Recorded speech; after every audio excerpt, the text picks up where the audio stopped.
문화와 혁명의 도시 파리.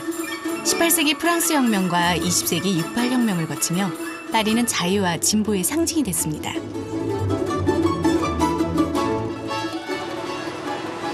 프랑스인은 관습과 제도에 얽매이지 않기로 유명한데요. 하지만 그들에게도 결혼은 인생에서 가장 중요한 순간 중에 하나입니다.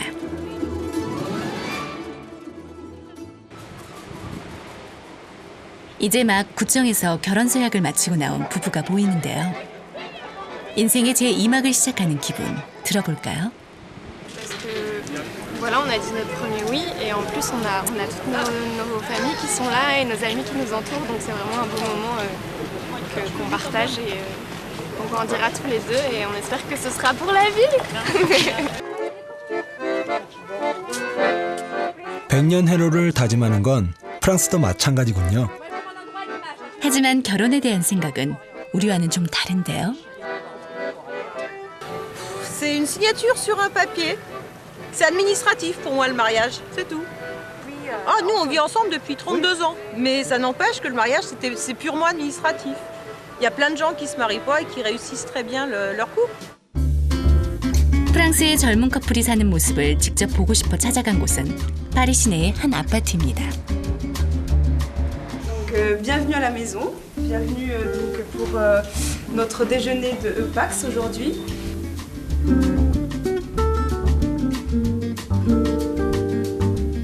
아내를 위해 요리하는 자상한 남편. 참 보기 좋죠?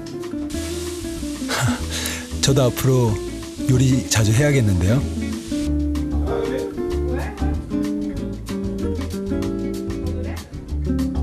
그리고 사랑스런 아내와 생후 2개월 된 아기까지. 누가 봐도 행복한 신혼부부의 모습인데요. 하지만 두 사람은 정식으로 혼인신고를 한 부부가 아닙니다. 2년째 동거 중인 커플이죠. Un certain nombre de photos qui nous tiennent à cœur en fait. Celle-ci elle a été prise en Thaïlande.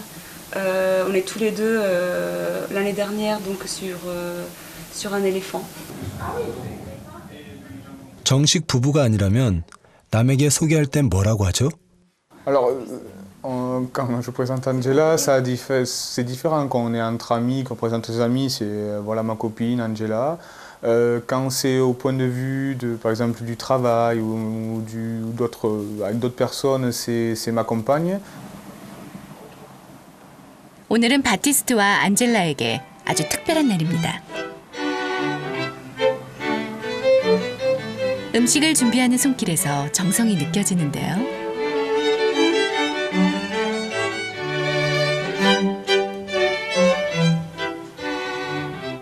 깔끔하게 정돈된 식탁에 와인잔까지 꺼낸 걸 보니 파티라도 여는 모양입니다.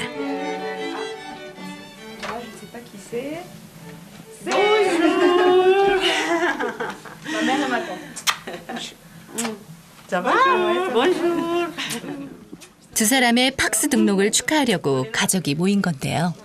Baptiste. Bonjour. Baptiste il fait partie de l'équipe technique. Le Pax c'est l'union officielle d'un couple aux yeux de la loi. 동거가 법적으로 보호받는다는 얘기인가요? 네, 쉽게 말해 법적인 동거 계약이라고 할 수 있죠. 바티스트와 안젤라는 일주일 전에 팍스에 등록했는데요. Donc voilà le contrat. 1999년부터 시행된 팍스는 시민 연대 계약의 약어로 동거 커플에게 법적 부부에 준하는 권리를 보장하는 제도입니다. Donc c'est un contrat qu'on a imprimé nous-mêmes et pour lequel on a défini les conditions, notamment en ce qui concerne le régime des biens. On peut choisir donc différents régimes en ce qui concerne nos biens, les biens acquis avant la signature du Pax et les biens acquis après la signature du Pax. 등록 방법도 아주 간단한데요. 커플 중 한 사람이 프랑스인이고 팍스 계약서와 출생신고서, 신분증만 법원에 제출하면 됩니다. 구체적으로 어떤 것이 보장되죠? 세금 혜택과 각종 사회보장 급여까지 유산 상속권이 없다는 것 말고는 부부의 권리 보장 내용과 거의 비슷합니다.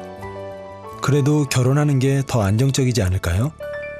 Donc, effectivement, c'est l'officialisation d'une union entre deux personnes, mais voilà, c'est un vrai lien pour toute sa vie, c'est comme la définition même du mariage en fait. Parce qu'on sait très bien que c'est plus que dissoudre ce lien en cas de problème, même s'il ne faut pas être fataliste ou négatif, mais on sait très bien que ce lien est beaucoup plus difficile à dissoudre plus tard. 법적인 절차 없이 헤어질 수 있고 위자료나 양육비 등 결별에 따른 비용 부담도 없는 것이 결혼과 다른 점이죠.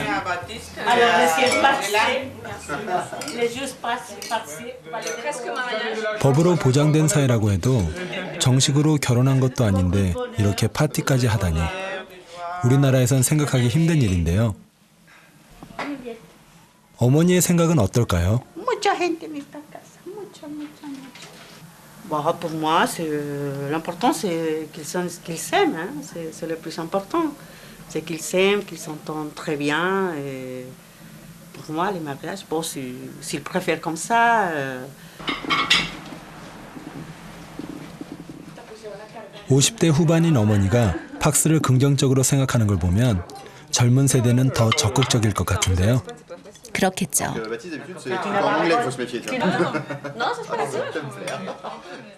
마침 결혼 정년기라 할 수 있는 20, 30대 미혼자도 있으니 직접 생각을 들어보죠. J'en connais une seule. Et sinon, le reste, soit elles sont paxées, soit elles sont en couple, mais ni paxées, ni envie de l'être, non, juste avec leurs copains. 그럼 두 사람도 결혼할 생각이 전혀 없나요? Non, je pense que la seule chose qui fera que je me marierai vraiment, qu'on sautera le pas, ce serait quand notre fille nous le demandera. Donc si Juliette nous demande de nous marier, je pense que là je dirais allez on se marie, on saute le pas. Si elle ne le fait pas, bon après on verra si c'est effectivement ce serait plus pour le symbole. 프랑스 국립통계청 조사에 따르면 2013년 결혼 건수는 약 23만 건, 팍스 등록 건수는 약 16만 건으로 팍스가 결혼만큼이나 보편적임을 알 수 있습니다. 물론 프랑스에서도 나이가 많을수록 결혼한 커플의 비율이 높습니다.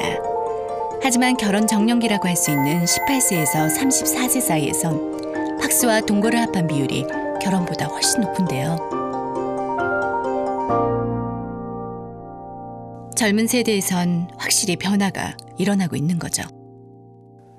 Le concubinage en France et en Occident aujourd'hui correspond aussi à un besoin des individus, un besoin croissant des individus, partenaires conjugaux, de s'affranchir le plus possible des lois et des encadrements institutionnels. Le mariage représente un encadrement institutionnel et en fait, ce concubinage correspond ou exprime le désir de se débrouiller en tête-à-tête, sans encadrement institutionnel, à travers le mariage, les familles, les États, les églises. On se débrouille ensemble, on vit ensemble, mais pas encadré et enfermé dans une institution. 프랑스에서 동거가 확산되기 시작한 건 1968년 파리에서 일어난 이른바 68혁명 이후입니다. 미국의 베트남 침공에 대한 항의 시위로부터 시작된 68혁명은 권위주의의 반기를 드는 사회 변혁 운동으로 확대됐고 국가 승인으로 이루어지는 결혼 제도에 대한 거부 움직임도 확산됐죠. Ce qui pour moi revient à la question fondamentale, qui est qu'est-ce que c'est que le mariage? Les conservateurs souvent s'arrêtent à l'image, mais pas à l'essence. Or l'essence, c'est ça, c'est la solidarité économique et la protection de l'enfant.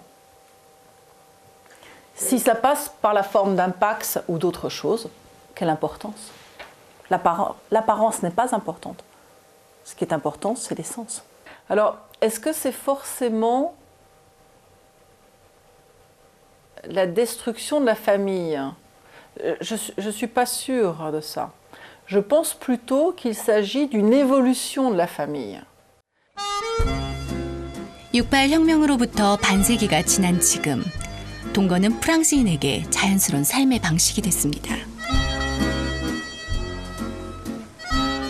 지금은 사회제도에 대한 반감보다는 결혼의 대안이자 결혼을 신중하게 결정하려는 과정으로 인식되고 있죠. Voilà, on est paxé depuis un an. Un peu plus d'un un an. an et demi. Pendant que tu étais enceinte, on s'est paxé en fait. Voilà. Ouais. Et en fait, on s'est paxé parce qu'on allait avoir un enfant. Donc, on voulait un peu officialiser notre relation. Bah, en fait, c'est naturel. C'est naturel, oui. Parce que en fait, on a l'habitude de voir des couples dès la trentaine des années qui se sont mariés et après ils se sont séparés parce qu'ils ne se supportent pas et c'était un pacte en fait entre deux familles. En fait, c'était quelque chose de réglé. Donc avant le mariage, il faut absolument vivre ensemble. Pas forcément, mais c'est bien parce que comme ça tu as l'expérience et tu vois si cette personne c'est bien et si c'est les personnes correctes. 프랑스 대통령인 올랑드도 현직 장관인 루아얄과 30년간 동거한 데 이어 기자인 트리에르 바일레와 2014년까지 9년간 동거했죠. Vive la République. Et vive 하지만 이런 사실은 그의 정치 생명에 영향을 미치지 않았고 올랑드는 2012년 프랑스 최초의 미혼 대통령이 됐습니다. 동거에 대한 프랑스인의 인식을 엿볼 수 있는 사례죠. 프랑스만 그런 것도 아닙니다. OECD 회원국 중 덴마크, 핀란드 등에서도 20, 30대의 경우 결혼과 동거 비율이 비슷하거나 동거 비율이 더 높게 나타났는데요. OECD 25개 회원국의 평균도 세 쌍이 결혼할 때 한 쌍이 동거하는 비율로 상당히 높게 나타났습니다. 미국과 스웨덴, 호주 등 팍스처럼 동거 커플을 지원하는 법률이나 제도를 채택하는 나라도 늘고 있죠. Mais globalement, c'est devenu quelque chose d'admis vraiment très récemment. On peut dire que ça fait une vingtaine d'années vraiment que ça ne pose pas problème et qu'on peut dire que les gens sont ensemble ou vivent ensemble sans que ce soit montré du doigt dans la société. Alors, c'est complètement la tendance. On ne reviendra pas en arrière aujourd'hui. 흥미로운 것은 동거 지원법을 시행하는 나라에선 혼외 출산율은 물론 여성이 평생 낳는 아이의 수를 뜻하는 합계 출산율도 높다는 사실입니다. 우리나라는 혼외 출산율과 합계 출산율 모두 최하위권에 머물고 있죠. 동거에 대한 어떤 사회적인 편견이나 이런 것이 없는 사회에서는 사실은 출산을 꼭 결혼제도에 편입하고 묶어놓는 것이 출산율을 낮추는 원인이 되기 때문에 그렇게 하지 말자라는 것이 설득력이 있습니다. 동거하면서 출산을 할 수 있도록 그렇게 사회 정책적인 지원을 해주는 그런 제도를 마련하기 위해서는 사실은 그 사회 구성원들의 어떤 공감대, 동의가 이루어지는 것이 굉장히 중요합니다. 통계청 조사에 따르면 우리나라에서도 최근 동거에 동의하는 비율이 점차 증가하고 있는데요. 하지만 여전히 반대 비율이 절반 이상을 차지하고 있습니다. 정정당당하게 그 절차를 밟아가 사람들 모셔놓고 그렇게 결혼식을 해야지. 그거는 문제는 이렇게 내 무리가 돼요. 나중에 그게 다 불행하게 돼요. 그걸 굳이 예비처럼 하는 여행이 아니라 연습처럼 해야 된다는 거는 그럴 바에는 차라리 결혼을 하고 아니면 아예 안 하는 게 낫다고 생각하고 저는 반대라고 생각합니다. 이제 우리나라도 많이 바뀌었지만 좀 윤리적인 부분이 있잖아요. 그래서 결혼을 아직 안 한 남녀 사이인데 같이 산다는 것 자체가 이제 아직 위에 분들이 봤을 때는 별로 안 좋게 보일 수 있는 부분이죠.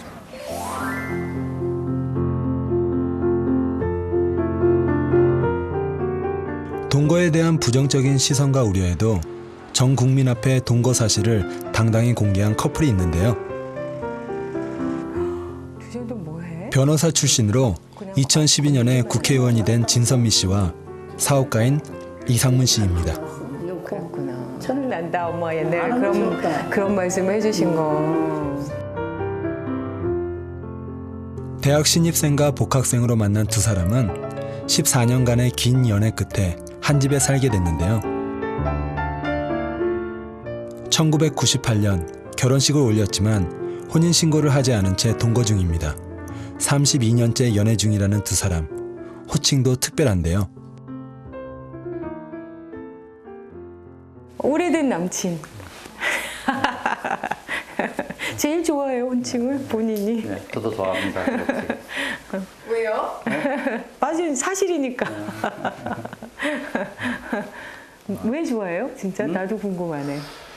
그러니까 오래된 남편 이러면 좀 해묵고 나갑다 이렇게 생각이 들지만 오래됐지만 남친이면 애정이 그대로 살아 있잖아요. 예.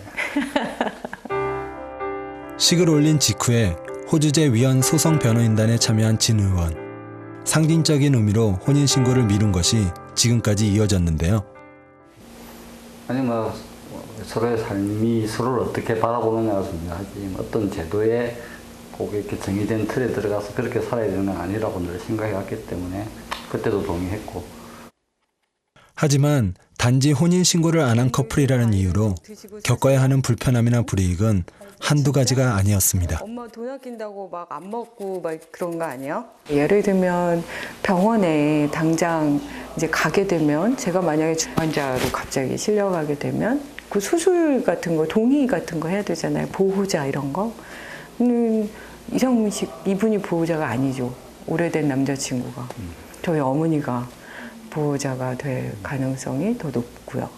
그리고 아까도 말씀드렸지만 실제로 정말 오랜 시간 우리가 같이 그 뭐 모든 경제생활 활동들을 다 하고 있지만 뭐 배우자 공제라든가 여러 가지 소득 뭐 혜택, 세제 혜택이라든가 뭐 또 이 주거 문제에 대해서는 완전히 별개의 사람으로 대우를 받으니까요.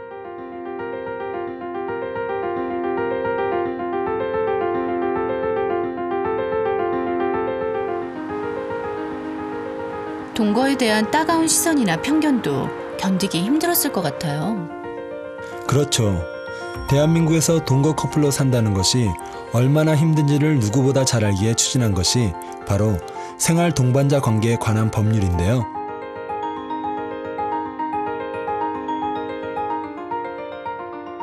동거인에게 법적 부부나 가족에 준하는 사회보장과 보호자로서의 권리 등을 부여하자는 내용으로 곧 법안을 발의할 예정입니다.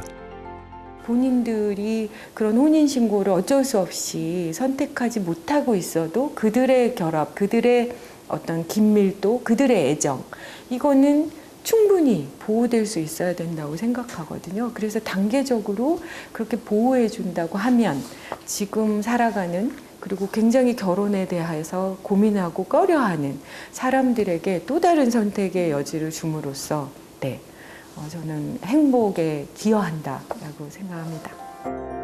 젊은 세대를 중심으로 동거에 대한 인식도 변화하고 있습니다. 통계청 조사 결과 65세 이상은 72%가 동거를 반대하지만 20, 30대에선 비율이 역전돼 60% 이상이 동거에 동의한다고 나타났는데요. 동거를 하면서 좀 더 서로에 대해서 더 아니까 더 결혼에 대해서 신중해질 것 같아요. 뭐 요즘 뭐 다 뭐 3포 세대니 5포 세대니 하다 보니까 다 포기하는데 뭐 그런 부분까지도 없으면은 오히려 뭐 좀 서로 이성을 좀 멀리하게 되지 않을까 좀 그런 생각도 있어서 서로 경험하고 맞으면은 뭐 없는 형편에도 결혼하고 하는 친구들 많으니까 저는 찬성한 편이에요. 젊은 세대에서 시작된 변화.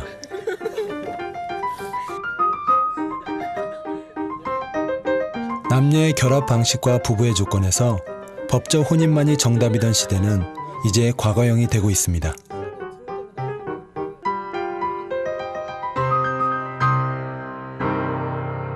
10년 전, 20년 전에 비해서는 확실히 조금 더 허용적이 되는 건 모든 다양한 라이프 스타일에서의 획일적이지 않은 시각으로 가는 방향 그런 것과 함께 아무래도 젊은 세대들의 가치관의 뭐 개인화라든지 그 다음에 결혼을 선택할 수 없는 그런 상황에 있는 사람들이 또 하나의 대안으로서 동거를 선택하게 되는 비율이 늘어나면서 그렇게 동거를 약간은 비자발적으로 선택하는 사람들을 문제 집단화해서는 안 되잖아요. 그런 면에서 동거에 대한 태도가 허용적으로 변화하는 그런 측면이 있습니다. 기존의 전통적인 법적 혼인과 가족의 형태에도 변화의 바람은 불고 있습니다. 이혼율 세계 3위인 미국. 2011년 기준 한 해 약 85만 쌍이 이혼하고 인구 1000명당 이혼 건수는 3.4건으로 OECD 평균 1.9건보다 2배 가까이 높은 나라죠.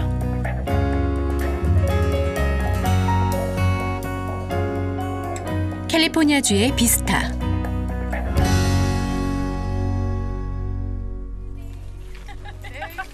숲속의 단란한 가족의 웃음이 넘칩니다. 잽과 케이티는 둘 다 이혼 경험이 있는 재혼 부부인데요. 12살인 마야는 케이티가 첫 번째 결혼해서 낳은 딸입니다. 가족이 된 지 1년도 안 됐지만 어색함이 느껴지지 않는데요. It was several things. One is I loved him in a way that was very unfamiliar to me.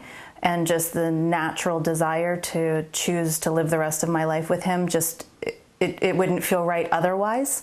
And beyond that, I know for my daughter Maya, I wanted her to feel like she had a very that I could be an example to her as to what a healthy, happy male-female relationship, parental kind of relationship was like. So I want to raise her that way. How's your experience having two dads? That's not common for a lot of people. I'm kind of used to it now, I guess, and it's just kind of normal for me, so. 사실 재혼 가정은 이제 우리 주변에서도 꽤 볼 수 있는데요. 이혼과 재혼에 대한 사회적 편견이 상대적으로 적은 미국에선 더 그렇죠. 그런데 이 집엔 특별한 가족이 한 사람 더 있습니다. 케이티의 전 남편이자 마야의 친아버지인 가이죠. 마야와 주말을 함께 보내고 데려오는 길인데요.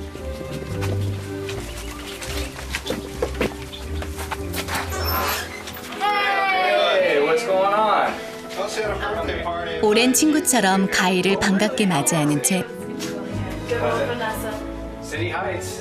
근처에 사는 가이는 평소에도 자주 왕래하며 잽이나 케이티와 마야의 양육 문제를 의논하는데요.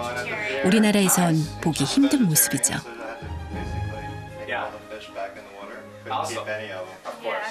You know, I chose to have a child, and like regardless of the relationship, good or bad, she's the most important thing. Like she can't change any situation. Okay, so to start off with, the reason why I did it like this was because I didn't. 함께 아이의 숙제를 돕는 두 명의 아버지. 재혼 가정의 자녀 양육에 관한 갈등이 사회적 문제가 되고 있는 미국에선 민간의 중재 프로그램을 통해 이렇게 적극적으로 육아에 동참하는 가정이 늘고 있습니다. She's just going to be more worldly as she grows up and experiences different things. So I bring different things to the table just as Guy does. So I don't really see a negative so much in that aspect. We both have different ways of approaching stuff. We don't compete with each other. I love all my parents. The water biome. 재혼을 통해 부모가 여러 명이 되는 새로운 형태의 확대 가족을 다부모 가정 혹은 집합 가족이라고 합니다.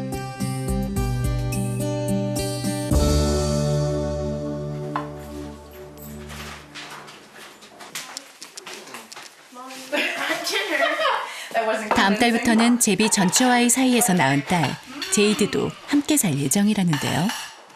가족이 한 사람 더 늘어나겠군요. I'm excited that she's moving in, and I'm excited because, I'll have a friend all the time, and, we'll probably do fun things, but I'm also, like, a little bit scared because I don't know how it will, like, change everything, or I don't know how, I guess, how my environment will change when she comes, so, but I'm also excited, too. I mean, she's one of my best friends, so. 결혼을 몇 번 하느냐에 따라 부모의 수도, 피가 섞이지 않은 형제자매와 친척의 수도 늘어나는 다부모 가정은 여러 번 결혼하는 다운 시대가 가져올 새로운 가족의 모습입니다. 그럼 우리나라는 어떨까요? 최근 한국 가족의 변화를 보면 이혼이라든지 재혼이 늘어나면서 그 다부모 가정들도 늘어나고 있습니다. 이렇게 미래에는 혈연 중심의 가족만이 아니라 가족의 범위가 확장돼서 정서적으로 유대감을 가지는 비혈연이라든지 다양한 관계에 있는 사람들도 가족으로 생각하는 그런 확장된 가족의 개념으로 발전할 것이라고 생각합니다. 미국 인구조사국에선 흥미로운 통계를 내놓기도 했는데요. 만 18세 이상 미국 국민의 17%가 2번 이상 결혼했고 15세 이상 미국 국민의 4%가 3번 이상 결혼한 것으로 나타났죠. 학자들은 앞으로 다운 시대가 본격화될 것이라고 전망하는데요. Des sociétés dont l'espérance de vie est de plus en plus grande, et lorsque vous allez vivre 120, 130 ans, vous pouvez difficilement espérer passer toute votre vie avec la même personne. Il y a un phénomène d'usure. C'est difficile pour les êtres humains de continuer longtemps comme ça à vivre avec quelqu'un d'autre. Donc, surtout qu'on a une génération zapping. Et la génération zapping, elle a l'habitude de passer de l'un à l'autre assez rapidement. 이혼과 재혼이 허물이 아니라는 인식이 지배적인 서구 사회에선 유명인도 스스럼 없이 다운 사실을 밝히곤 하죠. 전 프랑스 대통령인 사르코지는 3번이나 결혼했고 독일의 총리였던 슈레더도 2015년 3월 71세의 나이에 4번째 이혼을 했습니다. 미래가 어떨 것인가 하는 부분은 사실은 참 예측하기 어렵지요. 그런데 이제 제가 여러 번 말씀드렸다시피 우선은 그 개인의 선택이 중시되는 방향으로 사회는 변하고 있습니다. 그래서 그거는 서구 사회뿐만 아니라 한국 사회도 그렇거든요. 따라서 이혼이나 재혼이나 아니면은 다양한 형태의 동거라든지 이런 다양한 모습의 가족 생활의 모습이 나타날 가능성은 우리나라도 충분히 그리고 그게 미래 가족의 모습이 될 것이다. 이렇게 많은 학자들이 동의를 하고 있습니다. 전혀 새로운 형태의 결혼과 가족이 나타날 것이라는 전망도 있는데요. Et vous avez là deux grands types de familles difficilement imaginables, mais qui pourraient exister cette fois dans un futur un petit peu plus lointain. Qu'un être humain tombe amoureux d'un robot, sachant que le robot c'est quelque chose que nous sommes en train de rendre très très proche des humains. Vous avez un très grand roboticien japonais qui s'appelle Ishiguro, qui crée des robots qui sont vraiment à l'image de l'être humain. Donc il lui ressemble énormément avec des vrais cheveux, avec une peau synthétique. Et donc on peut imaginer qu'un jour un être humain soit capable de tomber amoureux.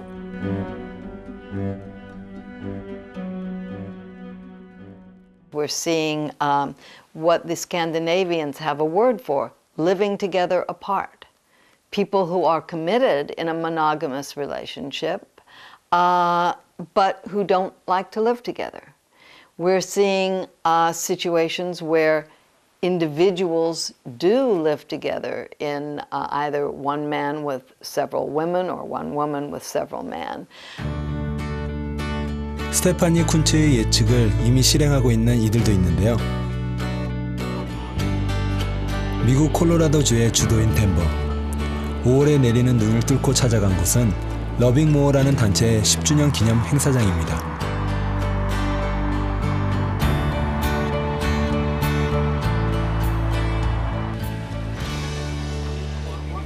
러빙모어는 폴리아모리를 옹호하는 단체인데요. 그런데 폴리아모리가 도대체 뭐죠? 폴리아모리는 많은이라는 뜻의 그리스어 폴리와 사랑이라는 뜻의 라틴어 아모르를 합성한 단어인데요. 우리말로 풀이하면 다자간 사랑이라고 할 수 있죠.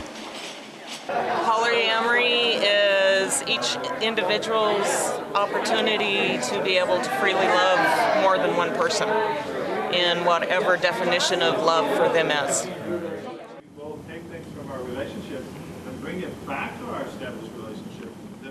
러빙모어는 전 세계 폴리아모리 단체 중 가장 규모가 큰 곳으로 3천여 명의 회원이 가입돼 있는데요.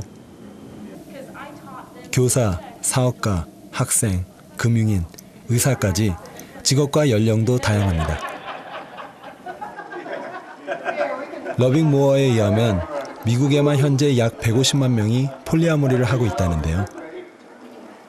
So my partners and all know about each other. We actually, for my one boyfriend's birthday party, all of us went out together for dinner and had an amazing time. 서로를 독점하지 않는 열린 관계. 하지만 무분별하게 성관계를 맺는 집단이라는 편견과 선입견에 대해서는 분명히 선을 긋습니다.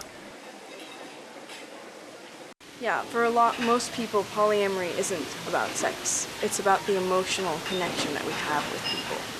So, if it was just about sex, I wouldn't be interested in polyamory at all. I actually don't know if I could have sex with more than one partner. But I know I can love more than one partner, and that's why polyamory works for me.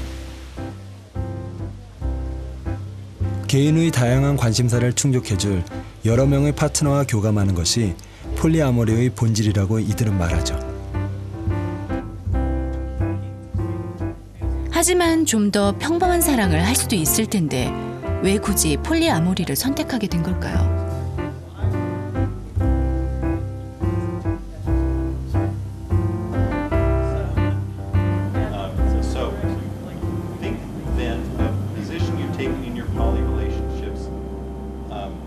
A lot of people do lie.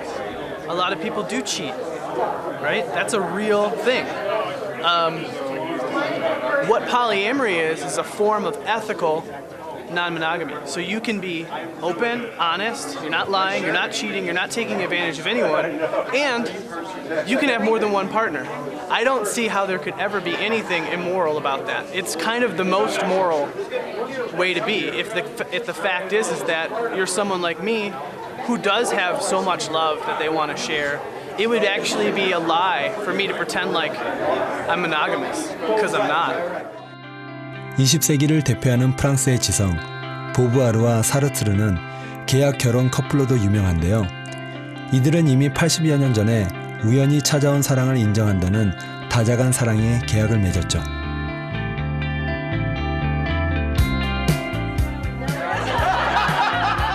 보부아르와 사르트르의 사랑 이상으로 파격적이라고 볼 수도 있지만 폴리아모리는 미래인 지금의 상식과 가치관으로는 받아들이기 힘든 새로운 형태의 사랑과 가족도 등장할 수 있다는 것을 보여줍니다.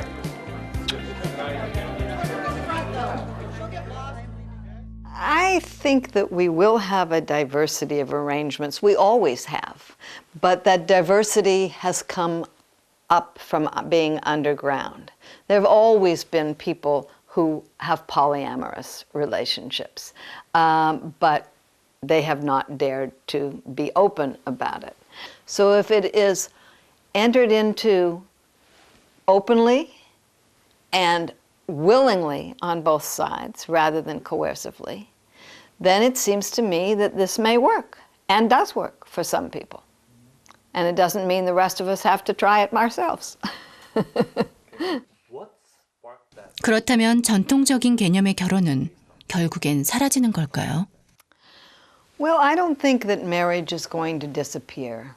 In most societies, marriage is the highest expression of commitment that most people can imagine. So I think that marriage will continue to be an important institution. However, alternatives to marriage are clearly there. 우리가 전통적인 결혼에 기반한 가족을 구성하는 것. 그러니까 우리가 이제 이성의 규범성, 그다음 젠더 규범성에 기반한 가족 구성 형태. 이것이 정상적이다. 이것만이 유일한 형태다라고 하는 것이 이제는 사라진다는 뜻이 아니고 그것은 여러 가지 형태 중에 하나가 된다는 거죠. 그래서 그것은 나쁘거나 열등한 것이 아니라 그냥 하나인 거죠.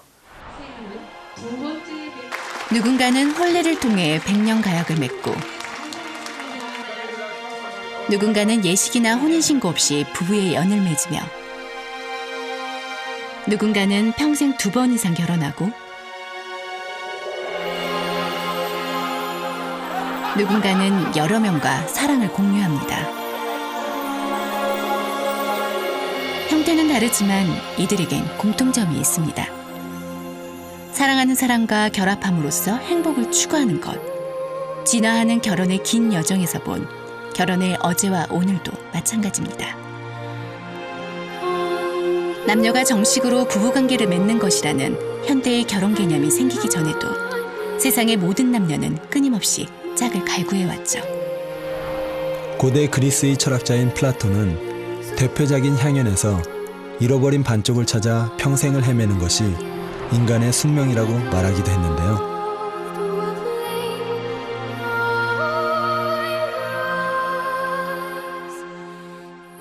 Je crois clairement qu'aujourd'hui, la valeur ultime, c'est le bonheur. On a besoin d'être ensemble.